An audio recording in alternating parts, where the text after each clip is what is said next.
GH na Obofour many eguso amushe na Monia ba musumfo na ama oso a ena magimedwa sabre na medimedwa say yamwa munim dada ensem bi abeka yensa no ayehu ni se edi se yede esomo audio bi aba abeto yenim aha sei na audio no enwani a ewomo eye obi a yesusu se wo ye member of Sofo ni de Adom Kyei na Sofo na audio no emu no ensem a ekoso wo mana nkyeremu ekoso e wo audio yi mu efa dienti potia Auntie bi efri asafuani di Anointed Palace Chapel no yenim se Reverend Obofour le da no dienti ofri emu na ebusafo enche bakotie sa audio na me brief mu kakran nurada yede ebesom mo de tu munim se ye maame ye nuaba Auntie bi we free Anointed Palace Chapel asafuno emu fa ensem bi a course one ni anye ho ana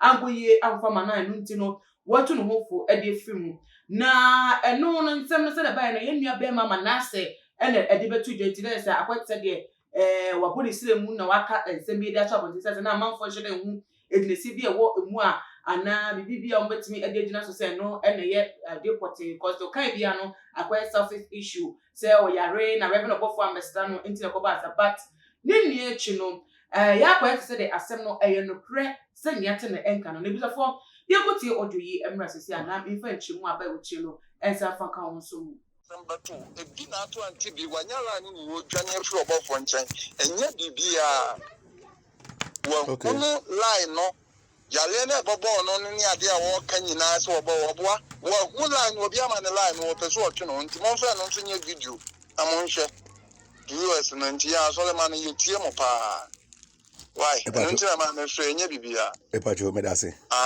odi wo hwe so wo ye video so na Steve Adom Kyei ansema ne sew se mo pese ekoye mama odi ne nsem ne no mo ye odi mo fa nto se ya so asole man ye to so che Ghana asafo bia ye detie na wonso ajamo so wonso aboa mo nti tambia papa na wonso moti de ya mo famla ye beba de tie ye pense matie ate nti na so boni de anim nti Auntie bi de ne de mo woni ye na mo kan che se no because Obofour di papa na tem na Auntie bi ti wo na ojeje ho no okay wo ye Sofo wo si tumi nyina wo ne de ama wo no asole ba yale a wontimi nsa ne yale da be na se bi Adom Kyei ne ba be gina be di so yale a ye de ne ko hospital what you are some way the Americans and Meboa. Ye prayer materials, one man on what.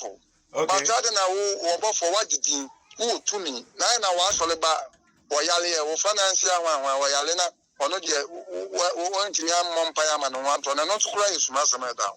But sir, Venice say Obi are as I thought that Empire Bo at me be nebin so doctor and so I in Diana. Yeah, so Lord, there be ye could ye could tie prayer materials. Also, Papa no so ye nyan. It is so ye nyan, dear, so we yan draw Moyale or the Bama. Okay. John your phobia, Yame Acadie free and Copo, most is among Obia in Acadio Kutapomodian and Century. Yeah. Obia, Diphobia by Okutanedia. Tipapa, but no so Kutanedio, so the Yame demand on any a bidro. But he had no say a alien to one years from tea. Nti wodi agina se Yesu moja nti yale dia pa akore ne station omo amafu adoadoa finya hwe se ba nyame ne monyam beda di kono Yesu moja onu ya so na wato me kra man ko me yale me yakramoni me yale more than 20 something years me no ya na me hoto Okay. me no ya na me hoto me say papa na the whole radio enya Ghana nko what Ghana na so let ti wo abrochi de Canada no Germany be 7 club branches onko order. Was he a Ghana Mumino? Wakat was a 2024. About why that one. The obeying the president. Sonia 6 million. Now the obey second and Sonia 6 million. You can't even go on Obofour in the Adom 2024. And you say any power where you want. Because all the interesting nobody can take it from me. So some now can Sofo be a cabida. What's it, Daddy? In near walk, the walker be as ye actually you was a sign a year. What shall you be? I saw for no more and also when you answer leave the good to a party of when you took near. Never drive on. Never drive on. International command said until you know who can say, friends say, Auntie be a free or no, because of Adom Kyei 2 years or mine in some more Kyei, and in our age, Juma. Captain Smart, Ekasa Tiara, Wakopacho. Tiano. So I'm kasa Tiano. Yeah, Captain Smart.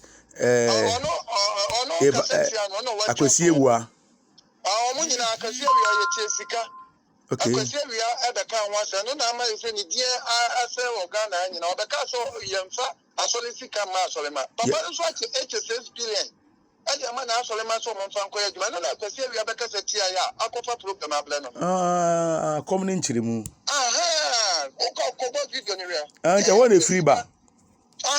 Ya chesika HS billion ya dia ma ya asole ma so mo mfa nkoya djuma so mo koya djuma no collection mo to no kura no so. Yeah.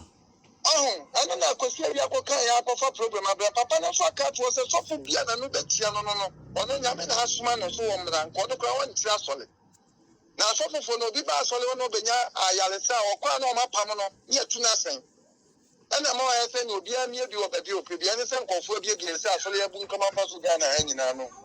Okay.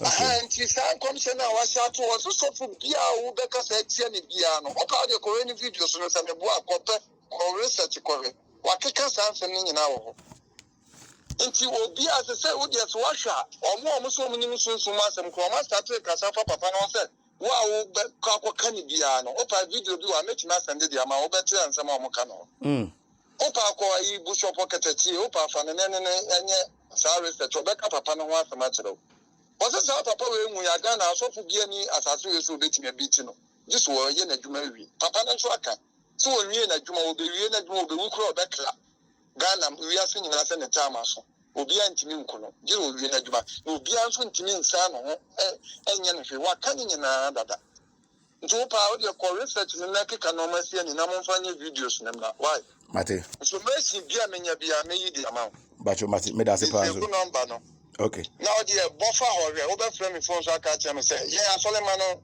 ye papa no ho nsam ati to be able to be announced for research, not for Papa Nakasa, and not for Renadi, and Yababa. When you're more viewers, Namon's Abua. And also cry the Ubo Crown on Tin and go over Michi Auntie B.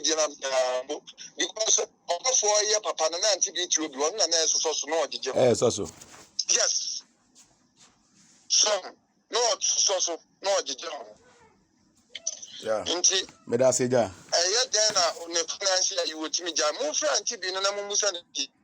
So, what the Kai say, lady say, no one know about for 2 deep papa's messiah and a papa no so I can say, wow, I know bet any piano, Ube Hunamani. Inti anos what Jane was a Mumusano. Mate Diana, dear Momo Kika financial and then you will be a full of you will be yet. You will be a tuna for so on your fast moon flow and in Guaseba. Yes. We didn't have tuna for you to be uncle on a hot the pa. Miss say, we didn't have tuna for so on your fast. Then you Guaseba. Okay, ja. Me da se pa ni information da mame. No, na se nyama. Ti papa no ho nsem de, mo modia na ne no ma bia wo ya. Mumu hu se e kama na o de mumu de wo na reviewers amobenya. Na chese busiafo audio ya ekwetie no eye asafo ba waka Sofo Adom chedua na asafo ehu na se ya kwetie no abana utie ni chemu ni ya na oteto pa kire se enye se yare nko enu ayare na se we hu mo bia emfi eye Reverend Obofour hu kwanti enu ode adane no ho na embom no eye nsemsem bia Sofo Adom chedua edikan aka wona asafo mu efa asofo anankofo omunu no enya ana onu omo ene omuni onu eye osofo Adom chedua no edi onu ene se waka temegu omsa na se waka no minsem edi omochi a anu bi ensusu so ena ekoso ewo Anointed Palace Chapel asafo no emuisa se according to sana eye nipa na wo chire mu no wo chire nsem mu akosie no wo chire na ebra na Sofo Adom chedua woni Reverend Obofour mo nsem no ba ya na oka na wesu ato amane oka na wesu ato amane no na ese na Auntie bi so edi wakoten ebi oti hobi nti na ese no me nsem oka wo na safofo na enim no enu bi na bi enya Auntie bi a sesi ade wode ayade a wa no a wotena ate hu ese da bi emwa kro o hwe ni ko enti ma wode afi asafo na enu nso ntu ena ensemsem bi eboba a ekọ Anointed Palace Chapel asafo no emu a Reverend Obofour yes ne dey odebi ada ni ebo ni din ni kase wayese ne bakro owu ye krampo na ai yo wentimi anko bi krampo no so bofofo a yeah they bonity na so mo pa chesa man hunu a ene aba another parish chapel so for opinion da no reverend Obofour ehunu no na say be free ene say wone Sofo Adom chedua enya kasakasa eno eho ena efiri na Obofour say na abetodwe say ye nokre afi ene ye kohwe na ya pemu nchemu say beti say reverend Obofour be yi wano anampo na nti bi na mu be ba bota be che with airporting ti a wodi fi asafunu mpo kra say owo mu still chese opposite the rumors na say woni mu afi ye try say beti na nudi SM na ko si say beti de na bomodia kipi wo view no and now watch hours no on Tuma GH says that had it simple na and about no press so any day esumo na biemo nso no share a video on all the social media platforms na follow Tuma GH or Instagram Twitter so at @TumaGH_. Most friend me dey nsem ibrem me din ane na ama orusu amakra odia. Bye bye.